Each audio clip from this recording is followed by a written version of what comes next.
Amir avtosavdoda bizdan Lacetti Gentra qilingandan so'raganlar uchun 2009-yil 487 ming kilometr masofani bosib o'tgan 3-peysa avtomat korobkasi bo'ladi. Okalar, mashinaga yaxshi amerikan kopterlar qo'yilgan, Gentra diska bo'loligicha ham qo'yilgan. Tonirovka ruxsati hali 5 bor ekan, Glansy stokalar qilingan. Salonlarni ko'rishingiz mumkin.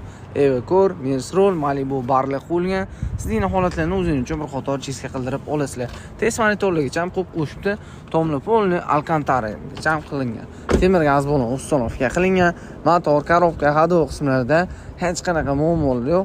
Okalar, mashina o'zlari uchun butun mashina polni GBOga asfalt qilishgan ekan, o'zingiz uchun bir qator tekshirtirib, proverka qildirib olasizlar. Mashina udalari yo'q ekan.